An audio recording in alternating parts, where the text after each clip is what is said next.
I want you to imagine the timeline of human history as a single thread.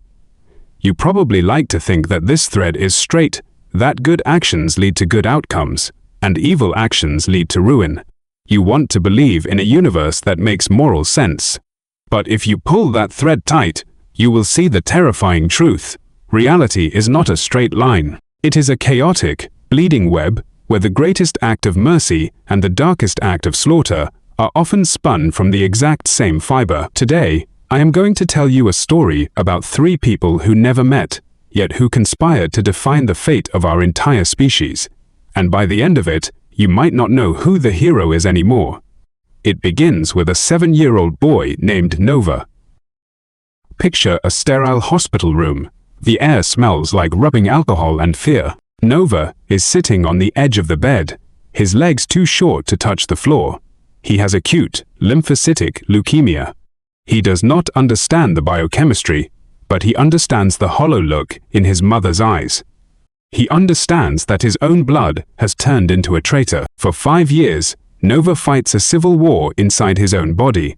He watches friends, children his own age, vanish from the beds next to him. He survives, but the boy who walks out of that hospital is not the same one who went in. He is forged in fire. He makes a vow to the universe. No one should ever have to play this genetic lottery again. Fast forward to the year 2051. Nova is no longer a scared child. He is a titan of science. He has spent his life obsessed with the intersection of artificial intelligence and genome sequencing. And finally, he does the impossible. He cracks the code. He creates a versatile, non-invasive cure for cancer. Nova is hailed as a modern messiah. He saves millions of lives. He is, by every definition, the ultimate good guy. But here is where the universe plays its cruel joke. Among the millions of lives Nova saves is a 3-year-old boy named Draven. In any other timeline, Draven dies of a brain tumor before he learns to ride a bike. But because of Nova, Draven lives. Draven grows up strong. He grows up ambitious, and he grows up to become a monster. He climbs the ranks of the military with a ruthlessness that unnerves his superiors. By the year 2111, General Draven is a man with the power of a god and the temperament of a paranoid animal.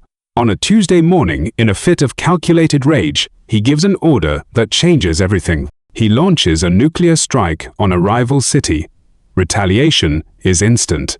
In less than 20 minutes, the world Nova tried to save is set on fire. Tens of millions of people are vaporized. The sky turns black with ash. The radiation that follows kills millions more. Now, do the terrible math with me. For every life Nova saved with his cure, Draven destroyed 10 with his bomb. If Nova had never been a hero, if he had just been an average biochemist, Draven would have died as a toddler. The city would still be standing. Those millions of people would still be breathing. The greatest healer in history inadvertently armed the architect of the apocalypse. But chaos is not done with us yet. Look into the ashes of that nuclear winter. There is a 14-year-old girl named Alexandra. She survived the blast, but her parents did not. She watches them wither away from radiation poisoning. The fallout of the war that Draven started, which was enabled by the cure Nova created. Alexandra does not grieve like you or I. She does not just feel sadness, she feels a cold, cynical clarity.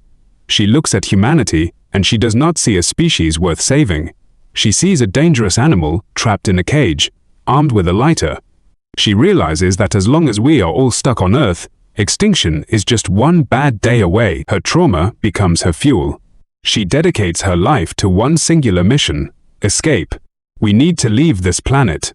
Driven by the memory of her parents, Alexandra dives into the impossible physics of the universe. In 2141, she shatters the laws of general relativity. She discovers the theory of everything. She unlocks faster than light travel. She hands humanity the keys to the galaxy, and it happens just in time. Centuries later, in the year 2991, the cosmos decides to hit the reset button. A massive asteroid, a planet killer, slams into Earth. The impact is absolute. The surface is sterilized. If humanity were still stuck on that single rock, the story would end right there. But we are not there. We are everywhere. Because of Alexandra, humanity is spread across the stars. We watch the destruction of our homeworld from the safety of new planets. So, let us recap the scoreboard. Humanity survives the asteroid because Alexandra built the ships. Alexandra built the ships because she was traumatized by Draven's war. Draven lived to start that war because Nova cured him. The monster is the reason we survived. The hero is the reason the monster lived. Good caused evil, evil caused salvation. It is not a moral arc, it is a chaotic spiral. Now, jump to the year 3301. You are the commander of a Voyager crew.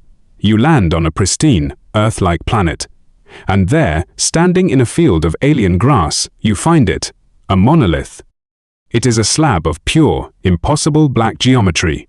It is clearly not natural.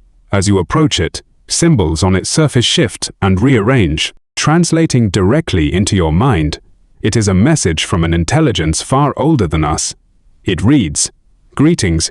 We see you have finally left the nursery. Congratulations, you have traded your innocence for power. We watched you play in your sandbox on Earth.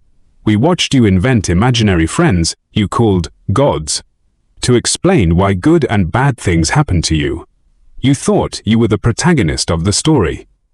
But let us tell you the truth, there are no imaginary friends out here. Nothing happens for you. The cancer, the bomb, the asteroid, they were not judgments. They were just mechanics. You survived by luck. And luck is just chaos that has not killed you yet. The only god in deep space is the odds." The message continues, turning into a chilling ultimatum. Your greatest threat is your certainty. You believe you know what is good and what is bad. That makes you dangerous. We do not allow dangerous species to infect the galaxy. So consider this, your entrance exam.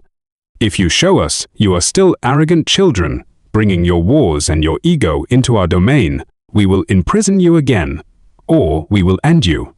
But if you show us humility, you may join us.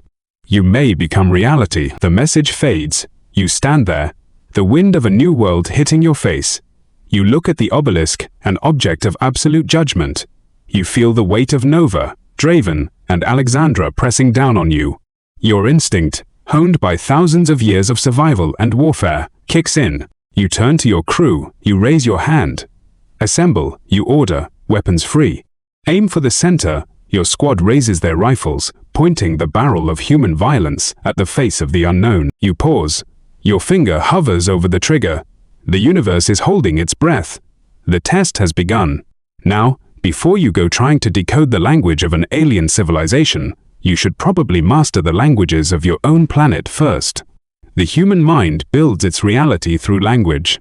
It is how we categorize the chaos, how we distinguish friend from foe, and how we share our stories. If you want to change the way you think, you need to change the way you speak. That is where Babbel comes in. This video is sponsored by Babbel, the most effective way to learn a new language. You might think you do not have the time, or that you are just not good at languages. But Babbel is not about memorizing flashcards. It is about hacking your brain's learning centers. Their lessons are built by real language experts, actual human beings, not just algorithms. Whether you want to connect with a different culture, travel without feeling like an outsider, or simply expand your cognitive capabilities to keep your brain sharp, Babbel is the tool. The lessons are short, interactive, and focused on real-world conversations.